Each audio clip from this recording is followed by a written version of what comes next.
Firstly, thank you very much for having me here. It's a real honor to be invited, particularly in an industry that's so young and so unknown. So there's a few things I'm hoping to achieve today. I would like to tell you essentially three things. What a buyer's agent is, because I think everyone thinks it's selling sunset. It's not, as it turns out. Second thing is just to understand the challenges of setting up a new business, especially bringing in a new idea, because New Zealand is a country of entrepreneurship and enterprise and all these things we love. But when you actually go to start something new, it can be really, really bloody tough, actually. And then the third thing is just to talk about why, I know there's a lot of sales agents in this room, but to understand why sales agents and buyer's agents can actually work really, really well together. I don't have a PowerPoint today. I'm not going through a series of slides. These are cues for me, so I'm going to talk you through a little bit about what I want to discuss. So, breaking new ground. This is a new concept, and I want to explain exactly what a buyer's agent is. They're essentially someone who has fiduciary responsibility solely to the buyer. We are retained by the buyer. And the buyers who come to us are people who say, and it's no offense to any of the agents here, but it's people who say, I want someone in my corner. I want someone representing my interests. I am scared I'm going to buy the wrong home. I'm scared of buying a lemon. I am worried that I'm not actually seeing everything that's on the market. I want access to more properties. I'm someone who doesn't actually understand the paperwork. Maybe I've come from overseas. It's the first time I've ever bought in New Zealand. I don't really understand the code and everything that's going through this. Dare I say it, some people say to me, we don't trust what the agent's telling us. And I think there's a few reasons for that, and I'm not going to be critical of agents here. There's just a lot of buyers don't understand that the agent is torn. A lot of you have a fiduciary responsibility to the vendor, but you've also got the duty of care to a buyer. And I can see a few heads nodding here because it's really tough to fulfill that. And buyers go to me, oh, but the agent hasn't done X, Y, Z. I said the agent's done the best that they can, trying to balance both factors. Imagine if you went into a court case where one side had a lawyer and the other side didn't. And that's how I think a lot of people feel going into a property transaction. They think it would be nice to have representation on my side. So we go in, we understand what our buyers want, and then we have our own processes to fulfill what they need. We guide them to finding the right home. We tell them whether they're being realistic or not. We say, look, that's a unicorn. You're not going to buy the Taj Mahal for $1 million in Auckland. So often it's being pretty critical and telling people what is achievable. So I saw this when I was working in Sydney. I was a buyer's agent over there many years ago, about 12, 13 years ago. And I thought, wow, isn't this cool that a buyer can have representation and a vendor can have representation? And then when I went up to Hong Kong, I was like, brilliant, they have buyer's agents here as well. And that took it to a new level. And then when I went up to London, which is a very sophisticated property market, I thought, isn't this amazing? You just have buyer's agents and sales agents all over the place. And when I was up in London, we purchased a big buyer's agency. And I really saw how that benefited our international reach. And to this day, that really helps my business as well, as having those international connections. So I'm very lucky to have had all those years overseas and be able to take that experience and bring it back to New Zealand. Which is why you can imagine I found it so difficult to hear no when I wanted to come back and set this business up. I came back to New Zealand end of 21 and I thought, I'm going to establish a proper buyer's agency. And I went to a series of heads of different large companies. I said, what do you think? And they said, no. And I thought they were going to say no because regulation wouldn't allow it or we're allergic to helping buyers. But the response I got was a couple of things. They said, no, because it's not in our culture. We have DIY in our DNA. And I thought, are we still holding ourselves back with those sort of values of saying something we believed 50 years ago, we must find our own homes? Kiwis have property in their DNA, like you come out of the womb knowing about property. And I just heard a lot of people say, do you know what? Actually, I'm finding it really frustrating finding a home. I am having difficulty. I would like someone that I could engage and choose to engage to have represent me. So I thought, okay, well, let's skip all of that.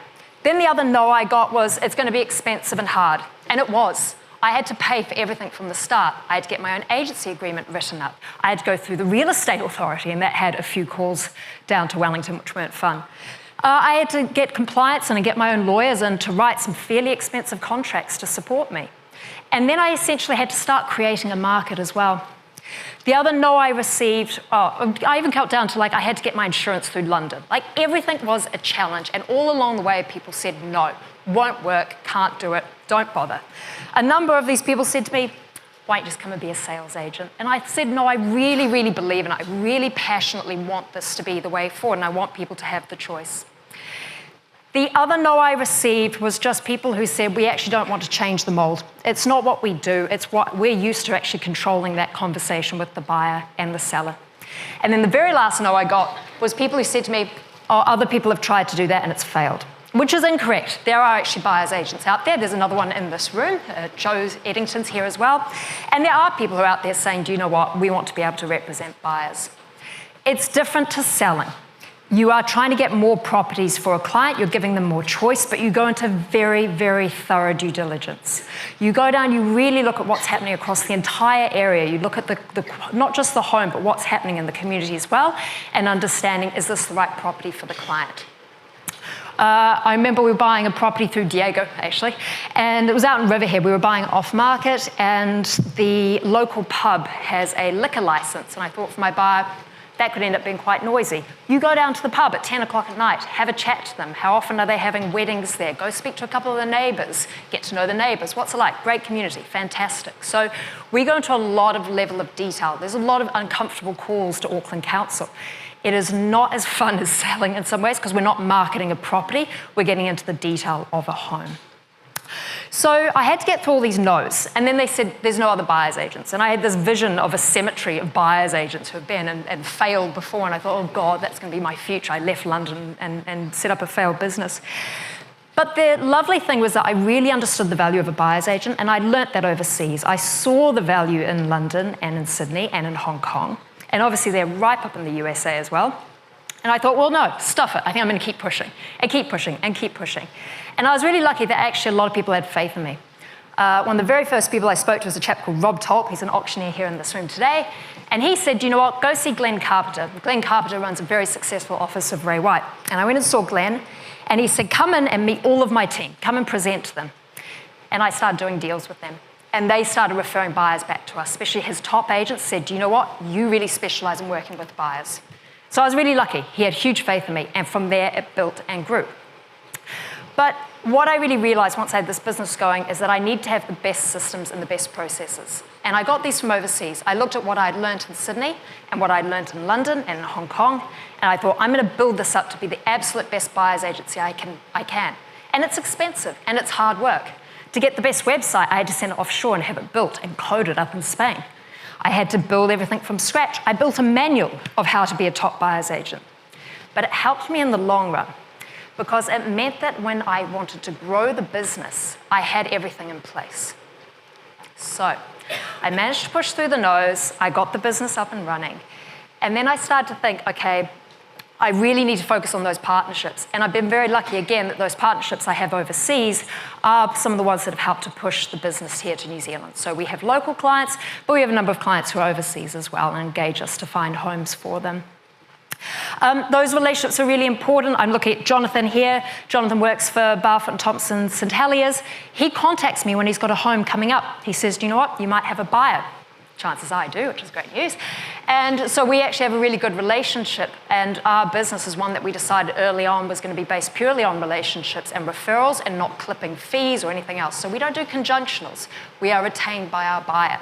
And it means that I can bring buyers to Jonathan and say, thank you so much. Yes, I've definitely got a buyer for this. And people want to sell homes for all different reasons, particularly quietly, personal reasons, divorce, just don't like going to market, whatever it is. So those relationships have been really important, and the referring relationships as well. The other thing was having, again, these really good watertight processes, and that's helped my business to be as efficient as humanly possible. And the third one, and they all tie together, is people. So I knew that the business would grow. I knew that there'd be enough referral business coming in and word of mouth would go out and I would need to bring in more people. And what I found interesting is that through this, I had a number of people call me. And it was often the wives of my friends who, and unfortunately they're not here, but they would call me up and say, well, can we come and be a buyer's agent?